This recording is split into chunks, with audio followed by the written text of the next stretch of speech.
Welcome to the Investor Empowerment Series radio show, empowering your real estate investing with techniques, opportunities, and information, minus the BS and sales pitches. Now, please welcome the host of the Investor Empowerment Series, Joe Mueller, from the Tough as Nails Investment Syndicate, Joe Mueller.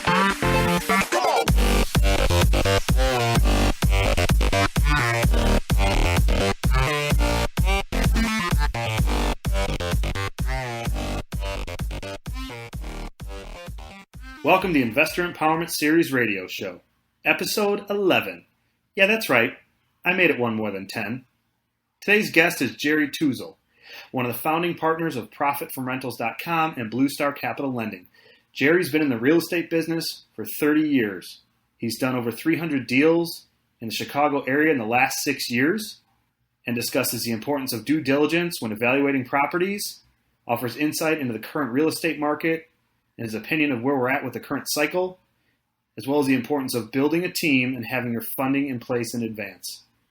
You've got to stick around for another great episode of the Investor Empowerment Series radio show. All right, Jerry, thanks for coming on the Investor Empowerment Series radio show today. Let's get started. Can you just give us an idea of what your history's like and who you are and what you're all about? Where do I begin, right, Joe? Right. I've been in real estate mortgages for almost 30 years now. Building houses, working with a major home builder, major lenders, started my own business in the boom time out in the Phoenix area, did about a 15-year stint out there, in the bust area, came back here to Chicago and started dabbling into the buying and selling of properties, getting package deals and large packages to small packages and dabbling in that and taking that and just kind of morphed it into where we're at today with Profit for Rentals and Blue Star Capital Lending. Our beginnings were, pretty tough, getting to know, even though I was already in the business for 20 plus years, you think you know everything, but you really don't. We had to build a good, solid team, and we had our pitfalls. We were out there looking at properties, and they look good on the surface. You go in there, and they're just terrible. Once you start tearing out walls and start actually really seeing properties underneath and start stripping away the onion, so to speak, then things start coming to the surface. But you know what? You live through those. You buy some good ones, you buy some bad ones, and figure it out. Well, okay, as you grow and move forward, things start changing a little bit.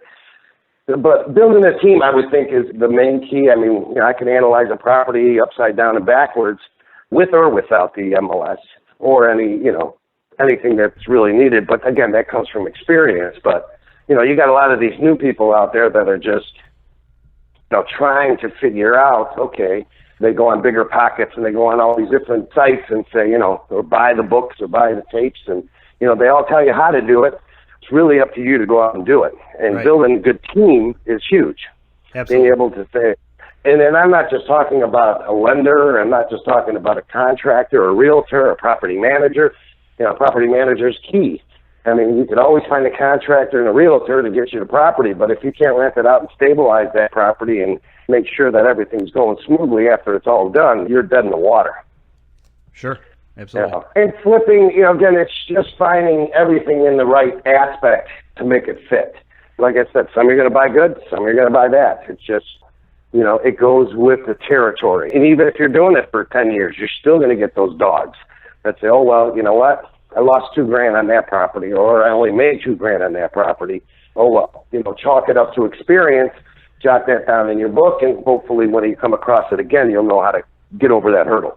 Great information, and I completely agree with the fact about the necessity of building a team if you're going to do any type of volume beyond, a couple flips per year. It's very difficult to get into a situation where you can make a steady income on flipping or even just real estate investing in general if you haven't established a team already. So I've always recommended to not only the listeners but the clients we have and the people that I deal with at the meetup group we host to engage that or begin to build that team before you're even getting started, so you've got the right people in the right place. So you mentioned Profit from Rentals, and I know that's a company you're a part of. Can you just talk a little bit more about exactly what Profit from Rentals is and how that business strategy works? What we started to do is just go out there and talk to people, talk to lenders. Obviously, that's the first thing. Where we're going to get our money from to go out and buy these properties, and come up with a strategy of what we're going to do once we buy them. Are we going to flip them? Are we going to buy and hold? What are we going to do? So, first things first is getting the properties, yeah, you can always find them, but making sure that, you have that financing in place, because you can't analyze the property without knowing what your costs are, carrying costs, everything. Sure. So getting that done first was probably first and foremost in the process. So we went out, we said, okay, we used to get large packages, maybe 20, 30 to 100 properties, and we were concentrating in the Chicago area, obviously mostly south side. As we said, hey, you can pick up a property for $7,500. Okay, let's take a look at it. Well, obviously in some of the areas they were C, D, and even lower areas. But, if we bought a package of properties, let's say we bought 30 of them, maybe 5 of them would be dogs. We tried to negotiate that aspect, say, well, we don't want these 5. Well, most of these guys that we were buying from said, take them or leave them. So we had to build that cost in.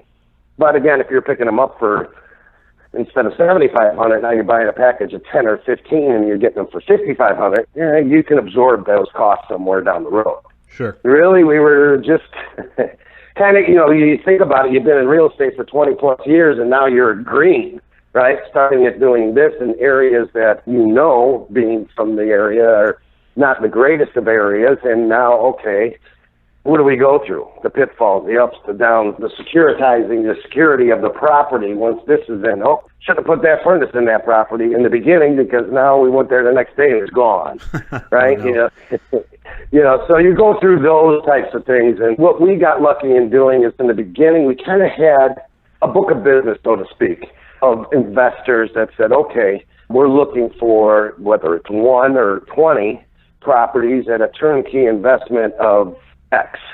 So, if we're going to, we want a return on our investment of X.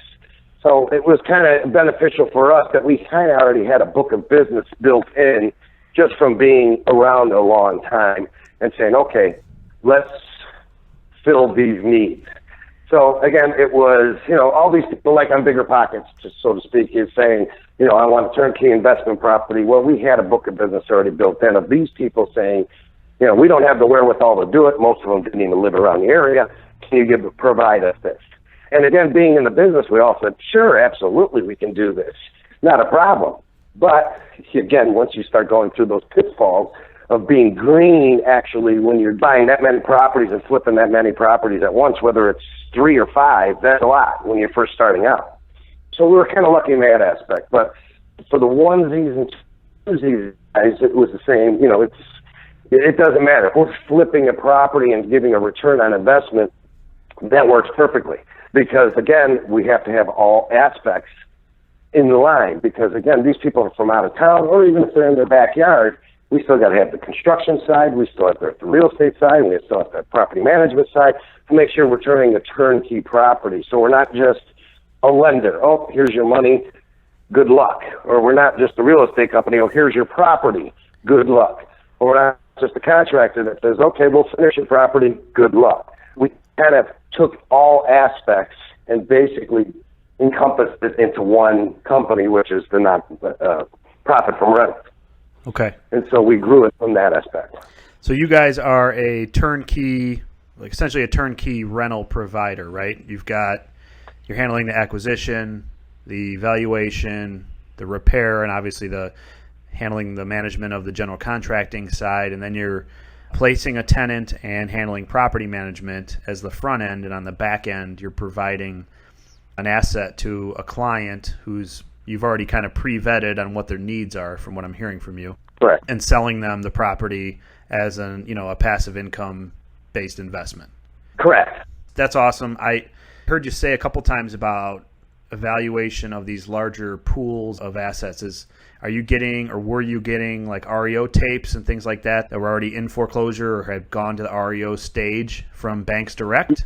Yes. Again, at that time we started out here in like 2010. And, at that time, I was doing them in Phoenix on the bulk side package deals, where it was just brokering deals on the bulk side. Started getting more and more in the Chicago area, and I said, well, hey, there's something here. And so that's where the Phoenix market, yes, it's turned around, but at that point in time, I was like, okay, Chicago market's pretty stable, and it's a large, large town.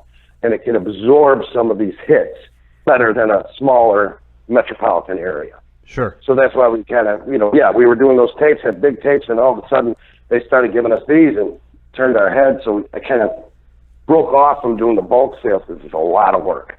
Right. And just started concentrating on the smaller packages in one area. So we were working with a couple of different guys, which really aren't even around. They were bulk buyers direct from the banks, and it's pretty tough to do anymore that way.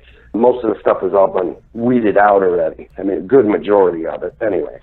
So when we singled it down to smaller packages in the 10, 20, 35 range, that way, this way to keep it more centrally located and keep it easier for us to go and do our due diligence on it, because in the beginning, I was crawling through the windows, me and my construction guys, I would go take pictures of every property and, scare the people out the back door when we were coming in the front door from the squatters. Right, exactly. That's not uncommon to the REO world. I know I've got personal experience with that as well. You mentioned earlier on about sometimes when you're doing your valuations, you've got the ability to evaluate these properties, MLS-based and not using the MLS to come up with what your values are. And one of the things that I've talked about before is something I like to call the door jam CMA. I'm going to see if that's comparable to what you were trying to allude to, which is the street, the neighborhood, and that a 2-story house on the south side of Chicago that is a brick 1,200 square foot home, for example, has the value of XYZ before you even potentially walk in that front door. So it's just based on experience. Is that how you were doing valuations if you didn't have the MLS as a resource? Exactly, because in some instances, we were even creating the values.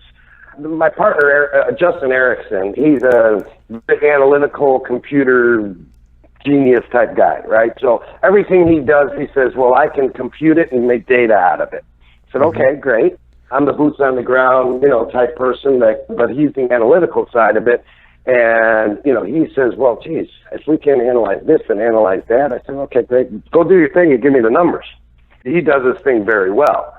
And so we're able to, again, figure out that from just driving by it, looking at it, walking through the property, not only what the value is, but what the pretty much a pretty close estimate of what the construction and rehab cost is, and what we're going to get on the backside of it right when we walk in the door. And again, that took some time to do all that, but we're tweaking it as we go every day. But that's huge.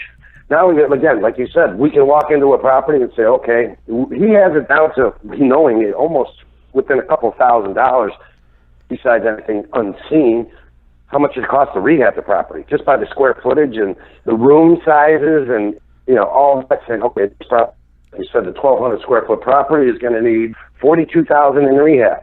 Right. And we know that $42,000 is going to get us an X property in return once it's completed, which will give us Y on the rental market, right? So we'll say, okay, is this a rental or is it a flip? Right. So if it's a flip, now we're talking about, okay, that $42,000 rehab may be $62,000 rehab because we're going to flip it. And obviously in today's market, everybody wants high-end stuff and higher-end stuff. So again, if we can turn it and still get a good return on investment, we do that for the flips. But for the buy and hold, we know that $42,000 is going to give us a rental-ready property that we can get, $1,200 a month from it, whether it's Section 8. This one's Section 8, this one's not. Right when we walk up to the front door. So That's huge to have that power in your hands. And again, it took us 6 years to get there. I understand. And one thing I like that you said is you mentioned sometimes you're creating the value, right? Correct. You're probably doing so much improvement to some of these properties that you're setting the bar for, what that valuation is for a similar house in the neighborhood would be a month later because you just sold one for, let's say, $100,000 or $150,000, and because of the condition and the high quality of work that was completed. And again, that's something that I've mentioned in the past in casual conversation with investors is when you're dealing with rehabbing properties, there's a lot of opportunity in the fact that you may have comps that are at, let's say, the $150,000 value when you go to sell, or that's what your comps, you ran your comps at when you bought the property and you anticipated what the rehab was going to be. But once you've completed it, and if you take the time to possibly maybe even walk the other comparables that have sold or are on the market currently, you're able to increase your return on your investment because you have the best property on the block. It's not necessarily Yeah, it's not necessarily a strategy that I would say should be the main, a key point in every investor's business plan, but there's opportunity for that to happen in a lot of instances because it just so happens that you're the only house in the block with granite counters and stainless steel appliances and a brand new roof siding, windows, and HVAC, et cetera. You're ultimately going to command a higher value regardless. And just another great point that you brought out through the podcast was that you can kind of create your own value sometimes. I mean, it's not going to be $100,000 difference, but you could possibly sell that property for $10,000, $20,000, $30,000 more because it's a better product. Right. I mean, especially in the appraisal world these days. I mean, 10%, like you say, in $100,000 property is $10,000, right? And so that's a big deal. That means that I can increase my value and my rate of return by 10% just by, putting the right things into the properties that the people would want. It's a huge deal. And then you can back the information and the data up with the appraisers to say, look, I sold this one down here, the 2 blocks away for this, and I already have all the pictures, have all that. And it's a good way to, give our side of the story to say, listen, 10% in value is not that big of a deal because you're so conservative. And here is the reasons why you could adjust for that because of that. And they like that. Most of the appraisers that come back to us and they say, wow, this is great. Thank you. Right. Because sometimes some of our properties are not MLS properties, right? So when we resell them, sometimes we're not reselling them off the MLS. I mean, we're just reselling them either to our investor pool or to a cash buyer or something like that. So having the data is key. Another great point. Let me elaborate on what you just said regarding dealing with appraisers. And I've had this question in the past with some other investors is how do you get that value from the appraiser when you're selling a rehab property if you're kind of set above what the customary market is?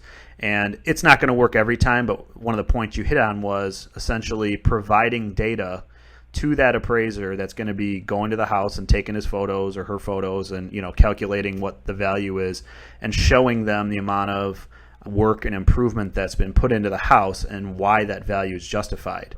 For the investors out there that have had any issues with, appraisals on the back end when they're selling to the end buyer, one thing I've recommended, if there's a challenge per se, there's a challenge with selling or the value doesn't come back the way they'd like the first time, you got to meet the appraisers out there. You can show them before and after pictures. You can put together a packet of information, justifying that value. And a good appraiser is going to take that into consideration at a minimum when he or she goes back to their desk and decides to calculate what that appraised value is. Would that be something you'd agree with?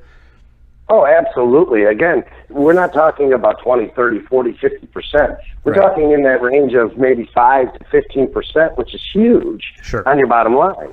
If we have the analytics to be able to do that, and again, appraisers are, it's the luck of the draw these days, so they're all in the pool, and whatever one gets picked by the lender, that's the one we get. And if we have the ammo to back ourselves up with, so we're going in the courtroom and pleading our case, here it is, and our case is with facts, okay, that it helps us out tremendously. And so if we only get 7% instead of 10%, we still made out. Absolutely. Okay, so by it still helps us in our bottom lines in the long run, and it's helping neighborhoods. Right. Absolutely. So we're not only sitting there saying, well, we're investors and we're looking to pad our pockets. No, we're helping neighborhoods. And we've even had aldermen and city officials come to us and say, can you help this block? I mean, seriously. And we said, sure. A lot of times we said no, but there are instances where we said, sure, we can help this. But still, even having those people there, the appraisers are still gun shy. Right. And so we still have to have that data.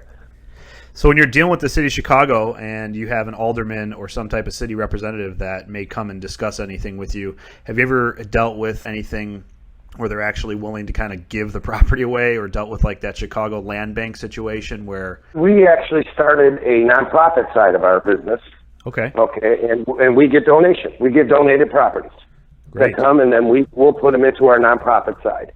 And what's the exit strategy on a property that you may acquire through the nonprofit? Well, there's a couple different strategies that we can do, and it just depends on what they'll allow us to do. Right? They'll allow us to build in a small percentage of return on investment. So, we can't go in there and flip a property and make, 30%. They say, okay, yes, you can make a small percentage. Here's that X. Sometimes it could be 7%, it could be 12%, but it's never really in the 20-30 range, right? It's pretty small, in the teens or less.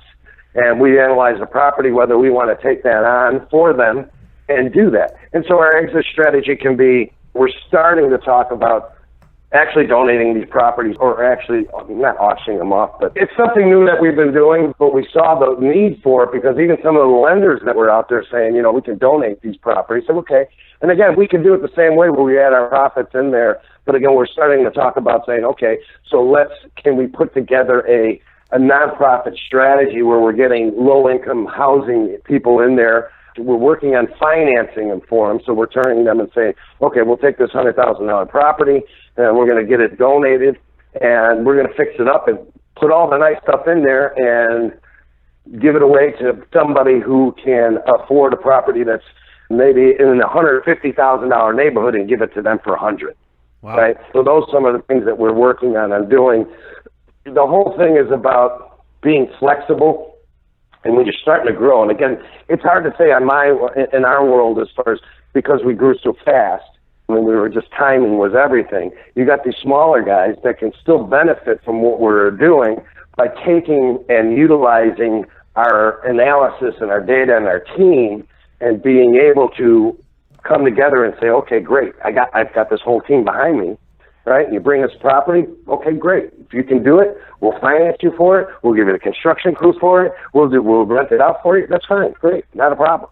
We'll give you the whole team to back you up with. And even if you fail, that's all right, because if we like this property, we'll just take it over from there, and you go on to the next one and bring it back to us.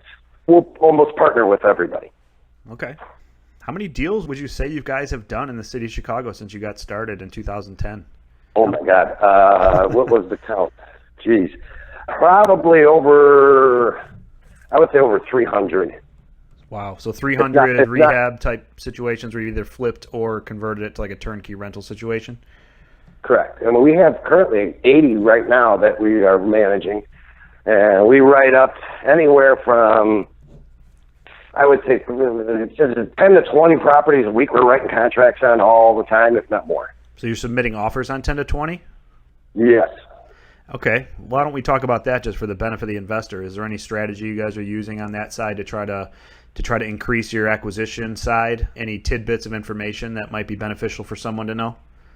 Just like anything else, we get calls all the time from, we just got a call from a guy sending us property with 480 properties, a book. Wow. We looked at it and said, but that's too many. We're just like, you know what? No, we don't. Now we're competing against hedge funds again and larger groups, and we don't want to do that. The due diligence on that kind of stuff is just crazy hard. Sure. So we said no, but being able to concentrate on a smaller packages is huge. And again, it's all in the data. It's all being able to encompass all that data and be able to spit it out correctly. So again, Justin is such a brainchild. We analyze pretty much, we can take any area, we can roll program for it, pretty much any area, and whittle it down to exactly what we're looking for.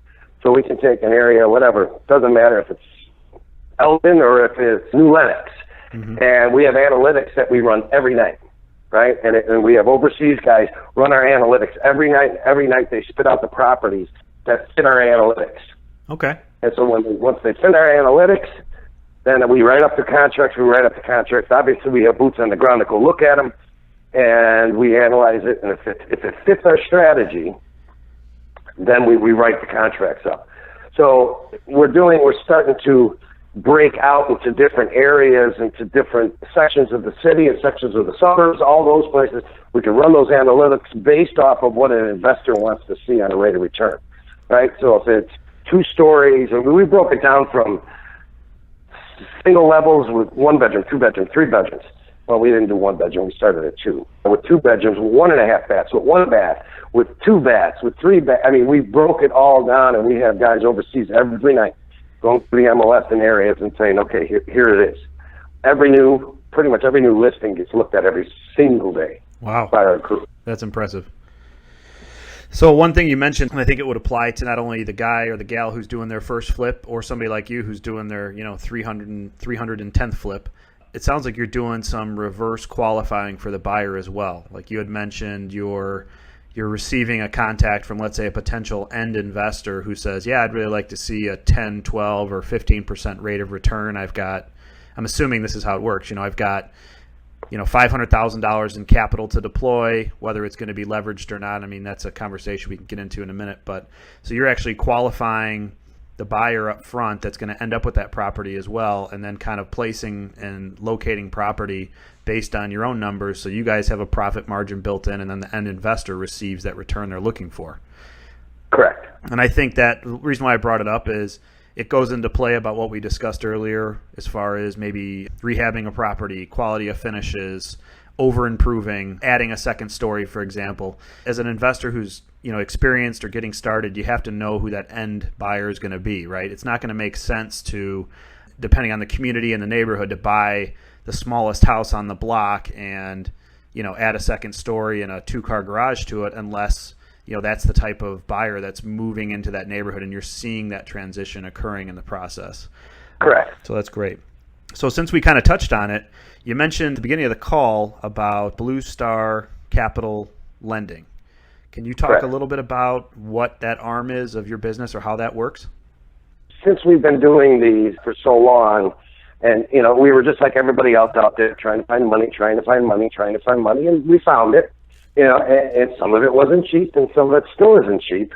But we found the hard money guys that we needed to do a deal and get it done in 2 days, and all the way down to the halfway decent guys, or even those guys that will do landlord products, on the long term for people who can't get conventional financing for whatever reason. They own already over 10 properties, or their credit is not the greatest to fit in that mold, but yet they have cash, or whatever the situation may be. So we were trying to fit all aspects of what we were doing. So in the meantime, as we were doing that, and our team and everything that we were putting together, our lenders were coming to us and saying, well, geez, you guys do it better than we do. So what we said was, okay, great. We can be somewhat of a, put our packages together and kind of, I hate the word, but broker the deals out to say, okay, we know that if we get a deal in, it needs to close quickly, it goes to this lender. If we get a deal in and someone says, you know what, I'm okay, I can close in 2 weeks and I have good stuff and I'm putting X amount, okay, we can get a better deal, it's going to this lender. So we kind of shop it, kind of the lending tree for hard money, so to speak. Sure. And so people can come to us. And we package the deals together and we send them to us, and because our analytics and our due diligence is so good that our lenders are now saying, okay, great, you could be our hand, so to speak, and package the deals up and we'll give you a yay or nay. And so even if we get an A, we can get a yay on the other one. So it just kind of morphed into that, and they were asking us for more and more and more, and kind of starting to throw money at us, saying, please, here's more. Right. And so now we're trying to fill those coffers as far as on the lending side. So we've done, Blue Star Capital, we said, okay, there's two aspects of it. There's one of our partners, Blue Star Mortgage, is a regular conventional paper financing, because in what we try and do is we try and fit an exit strategy for pretty much every one of our clients. So if someone comes in, whether he's a policeman or he's a doctor, doesn't matter to us. We want to see what's the best deal that we can get this person in the exit strategy. So if their exit strategy is to buy and hold, right? So we'll come in and they'll say, yeah, well, he wants to buy and hold. Okay, great. If the exit strategy is to hold, we want to see if we can get him a conventional loan at some period of time, whether it's 6 months or 12 months down the road. Mm-hmm. So we want to come up front and say, okay, great. We can get you financing as long as everything stays fine. We're going to get you the hard money. We're going to show you all the costs. This is what it's going to be to get it stabilized. This is what it's going to be when we turn it to you. And this is what your rate of return is going to be. And then after 6 or the 12-month period, we're going to get you the conventional financing, and you can just keep doing that. We're just not a turn and burn type group. We want to make sure investors keep coming back to us. If we're doing the property management form or the construction or whatever, we're with them for life, or at least the life of their investment world, right? And we want partners like that. We want people who keep coming back to us because we're helping them in their exit strategy. Sure. Whether it's a flip, maybe they bring us a property and they want to flip it to one of our investors. Great, not a problem. I mean, we have good analytics, but we're not the best. Sure. There's a lot of stuff that's off market that was your cousin, your brother, your friend, your coworker, whoever it may be, They bring us a property, we may already have a buyer for it. Right. So again, let's go back on the lending side. So now we're putting together some different lending options, hopefully that we're trying to tweak ourselves to make sure that the proper deal and the proper person gets into the proper financing for them in the long run.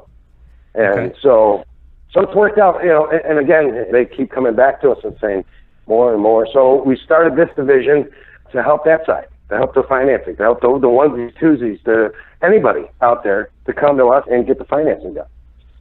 Great. So you've got an opportunity for investors to come to you, and you've got one side of the capital business where you can offer more of the conventional mortgage type stuff that would be more customary in the residential lending world. But then you've also got a contingent to that where you've got some, a side capital opportunity to fund investors through, like you said, not necessarily brokering, but placing them with the correct type of private or hard money lender.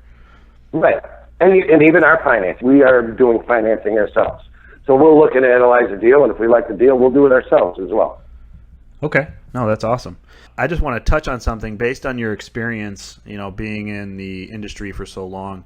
Where do you see, this is unrelated to what we've discussed already, but where do you see the market going as far as the real estate market in the next 12 to 36 months? Or do you have any insight into that? I watched this stuff pretty often over the years, and I was a big bond market watcher, and everything was going on and what was doing, and and when Greenspan sneezed, I wonder what's going on. Things are a little different now than that. They're because we became such a global market, and we're tied into so many different things than just the local areas. Locally, I mean the United States. That it's very hard to judge, but I think we're going to have our ups and downs just like any cycle. I think that the powers that be able to, actually want that to happen, the ups and downs, the cycles and things like that. It's going to be a stable market for a while as long as these rates stay the same. Mm-hmm. You're looking at historically low rates, but yet, housing starts aren't going crazy, right? So, usually when, I can remember back when I started, the rates were in the 15, 16%. When they went down to 10, I was slammed. 10%, can you imagine a 10% rate? I was slammed. I couldn't handle all the business. And then when it went down to 8, got slammed again. So is it going to slam again? No, it can't go much lower than, because if it goes lower than what it is now, we're all screwed, right? So if you look at it in an aspect of, the rates are low, maybe they go lower. Oh, if they go lower, things are really, really bad. So in an instance, even if rates start going up, that's okay. What the shifts are right now is that the rental market is, it almost costs more now to rent a property than to purchase one, right? Whereas in the past, it was always, the booms were, it was cheaper to buy than to, it was always, cheaper to rent than to buy. It's kind of shifted in that aspect. Right. But I don't think there's going to be much of anything, really. The drying up of, there's always going to be REOs. There's always situations that are going to happen. There's always going to be off-market properties. Will we have what we had back in the day of 2009 to 2008 to 2011, the housing bubble?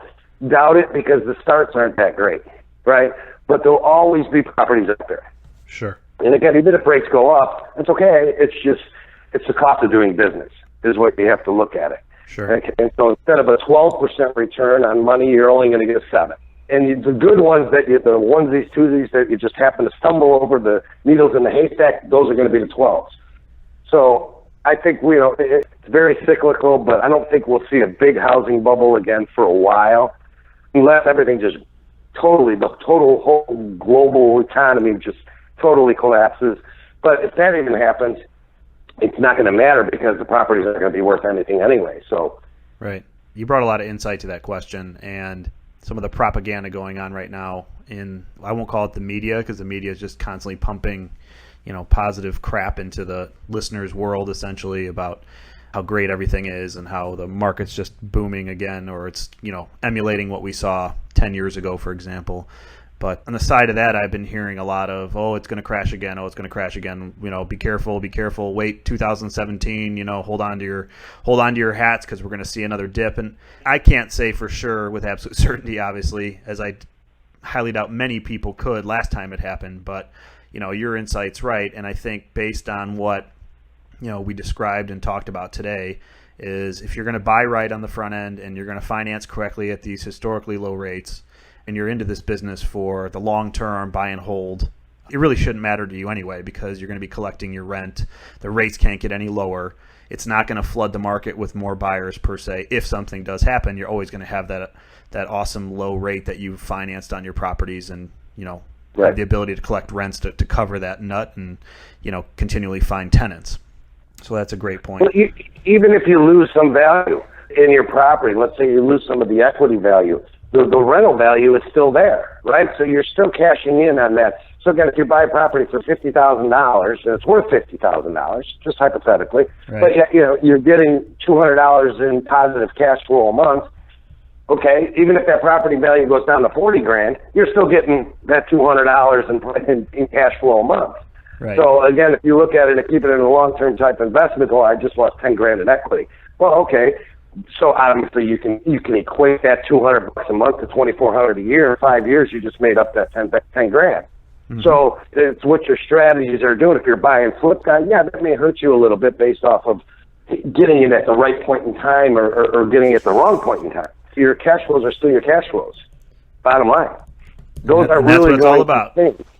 Yeah, that's what you got to look at. Because at some point, if you keep a property for 10 or 15 years, you're gonna make money, right? I mean, at some point in time, or break even. Yeah, you may lose a little bit, but again, if you're buying it right on the front end and doing the right things to get the people in there, even if you break even and you cash flow $200 a month, you made out. Yep. No, absolutely. And it's ironic you bring up those types of numbers because, and again, I don't want to date myself, but back in the original boom, there was this kind of mantra going around in the investment world where as long as you bought a property that you could hold for rent where you're putting, $100 a month in your pocket, that was a good buy per se. That was a good opportunity because the rate of the appreciation and the demand for the properties during the boom was so high. Investors, probably more of the unseasoned type, but I can't say for sure. We're saying, okay, well, I've got $100 a month positive coming in, so as long as I can acquire 10 properties or 20 properties, I've got 1,000 or I got 2,000.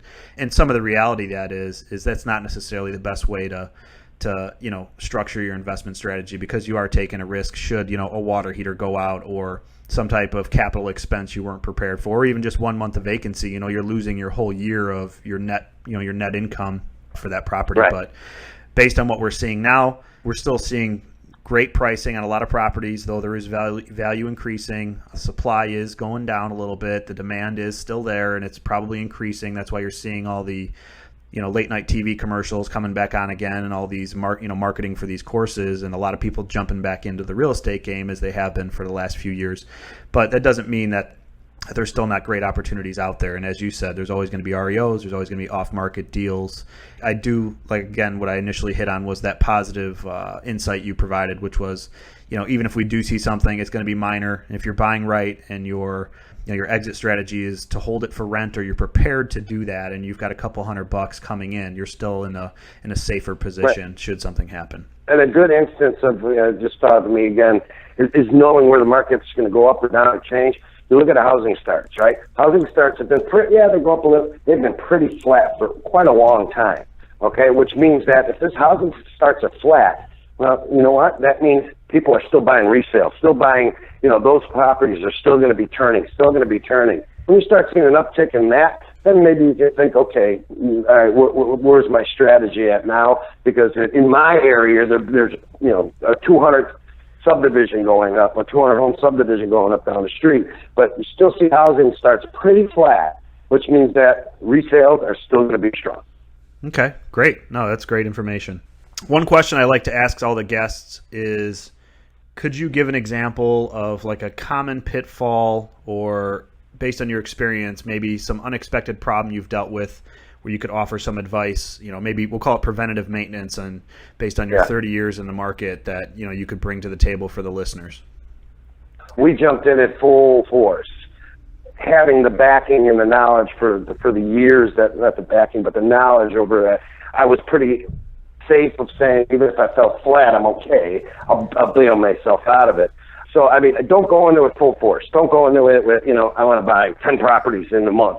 But you know what? I've been I've been a chiropractor, a dentist for 20 years, and now I want to buy 10 a month. I know what I'm doing. I read this book or I read that book, and if you're going to do that, you better have a team behind you because you're going to fall flat. Sure. That's going to definitely not help you. But, going through the motions, you do your onesies, twosies, and put yourself into it. Again, take that same dentist I was just talking about. Well, are you going to be in there every day knowing what's going on, or are you doing your dentistry stuff every day? And you're going to go be a weekend warrior putting the tool belt on, trying to fix this or fix that. I mean, those are keys. Sure. If you're going to be the onesie twosie guy at the dentist and just wants to put his money in, you better be with a good team.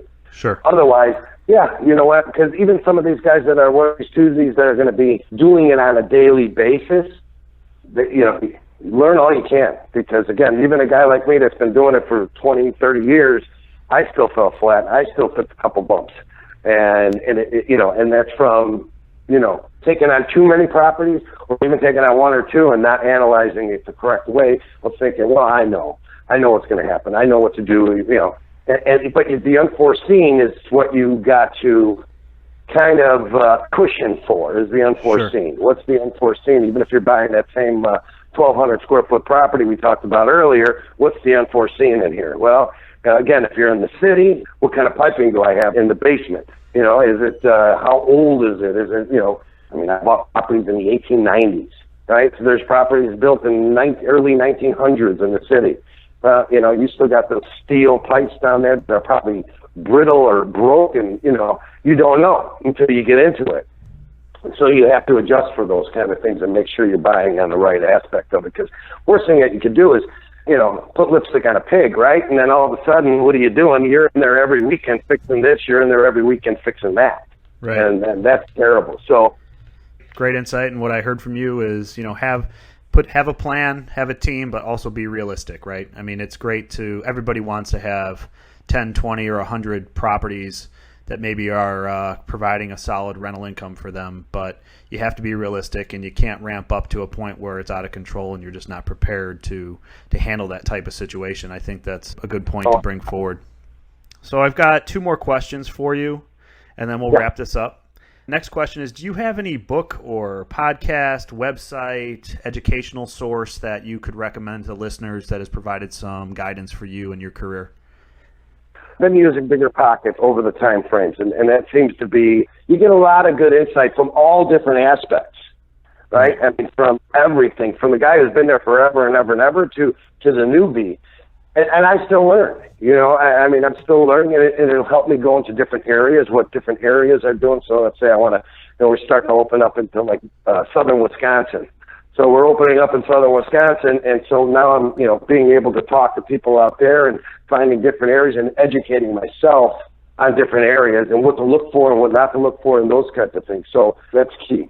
Yeah, no, Bigger Pockets is an awesome resource, and I've recommended that to multiple people over time. It's just a great interface, free. You can read through all the forums and the posts. You can even post properties on there, as well as look at properties that are available for sale from other investors, either as a wholesale opportunity or a rental opportunity. Which is incredible. There's really no other resource out there that's like it right now.